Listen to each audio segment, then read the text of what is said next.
जब इस देश में ये कहा जाता था राम काल्पनिक है, राम का प्रमाण मांगा जाता था, राम डज नॉट एग्जिस्ट बोला जाता था, तब कहाँ थे इंडिया एलियंस? आप अपने माँ बाप के पाँव छूना बंद नहीं करते, लेकिन भगवान राम के लिए, भगवान कृष्ण के लिए, भगवान शिव के लिए आपको सुप्रीम कोर्ट का रास्ता अपनाना पड़ता है। और वहाँ अपने आराध्य के लिए, अपने भगवान के लिए, अपने पिता के लिए, जगत पिता के लिए उसे 34 वर्षों का अगर संघर्ष करना पड़ा है तो धर्मनिरपेक्षता के नाम पे सिर्फ इस देश को बेवकूफ बनाया गया। आप चेक कीजिए, 2 प्रधानमंत्री इस देश के ऐसे रहे हैं जिन्होंने रिलीजियस पॉलिटिक्स की है। इंडिया गठबंधन के जो लोग हैं वो ये भी कह रहे हैं कि राम मंदिर, अगर राम मंदिर को लेके लोग पॉलिटिक्स कर रहे हैं कि बीजेपी, सुनिए मेरी बात सुनिए, बीजेपी ने जो है वो ताला नहीं खुलवाया था। इंडिया गठबंधन यानी कांग्रेस जो है इंडिया गठबंधन में, उन्होंने ही राम मंदिर का ताला खुलवाने का काम किया था। तो सारा श्रेय जो है आप मोदी को या बीजेपी को कैसे दे सकते हैं? मैम देखिए, आप बोल रही हैं कि नेहरू जी लोग कुछ नहीं किए, मोदी जी मंदिर बनवा दिए। एक बात बताइए मैम, जब इस देश में ये कहा जाता था राम काल्पनिक है, राम का प्रमाण मांगा जाता था, राम डज नॉट एग्जिस्ट बोला जाता था, तब कहाँ थे इंडिया एलियंस? उस टाइम में कहाँ थे? और दूसरी बात, 70 सालों तक राज किया था पास्ट। ठीक है, मंदिर बनवा क्यों नहीं दिया उन्होंने? मैं ये बोलना चाहूँगा, उन्होंने ताला खुलवाया। आप बोल रहे हैं ना, चलिए मैं नहीं, सास पता नहीं छोटा होगा बहुत छोटा, वो छोड़ दीजिए कि मंदिर बनवाया क्यों नहीं उन्होंने? वो मंदिर बनवा भी देते, मेंटेन कर रहे थे सर, उसे छोड़ दो। सेकुलरिज्म मेंटेन कर रहे थे सर इतने सालों तक, इसलिए नहीं खुलवाया। और खुलवाने पे ये भी बोल दिया, जयराम रमेश जी तो बाकायदा कैमरे पे बोल दिए हैं कि हमसे ये गलती हो गई इस वजह से। तो ताला खुलवाने का क्रेडिट तो सिर्फ उनके वो नेता लेते हैं जिन्हें कांग्रेस के अतीत के बारे में पता नहीं है। तो ताला खुलवाने वाली बात तो बहुत पुरानी हो गई। इस देश को सेकुलरिज्म के नाम पर कि धर्मनिरपेक्ष देश है, धर्म सापेक्ष देश को धर्मनिरपेक्ष बनाने के चक्कर में इस देश को हमेशा बेवकूफ़ बनाने की एक परिवार ने कोशिश की। इस देश की जो संस्कृति है, सभ्यता है, उसमें यह चीज़ है कि आप अपने माता पिता के पांव छूते हैं। और किसी के कहने पर कि कॉन्स्टिट्यूशन के अंदर धर्मनिरपेक्ष रखा हुआ है और किसी अपने माँ बाप के पांव छूने से किसी कम्युनिटी विशेष की जो भावना है वो आहत हो सकती है, तो क्या आप अपने माँ बाप के पांव छूना बंद कर देंगे?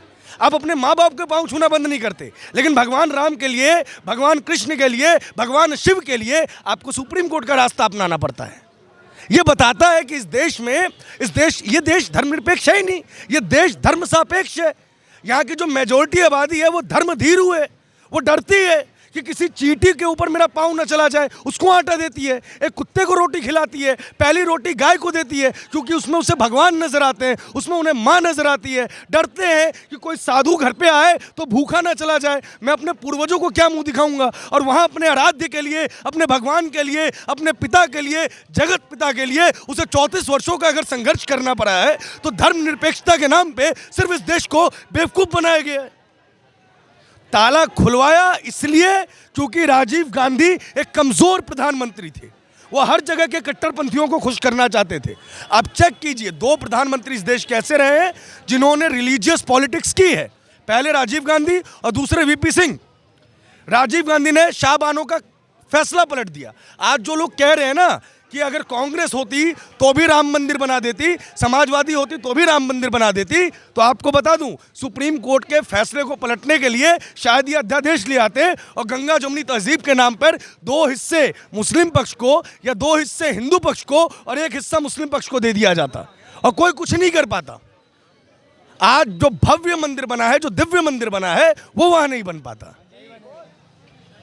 सबसे बड़ा मजाक तो यही था, जैसे इन्होंने बोला कि जिस देश का बंटवारा ही धर्म के आधार पर हुआ उसको नेहरू जी ने बड़ी शातिरता से पंथ निरपेक्ष देश को धर्मनिरपेक्ष बना दिया। तो हमारे साथ तो शुरू से ही, आज़ादी के बाद से ही धोखा करती आई कांग्रेस।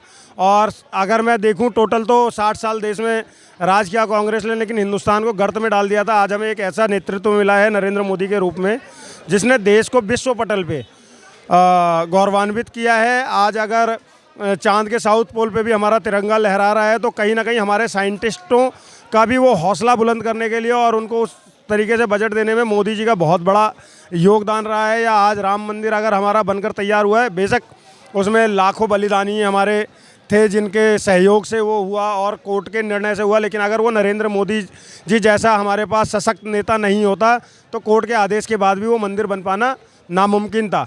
इस कांग्रेस ने सिर्फ और सिर्फ तुष्टीकरण की राजनीति करके हमारे देश का बंटा ढार किया था।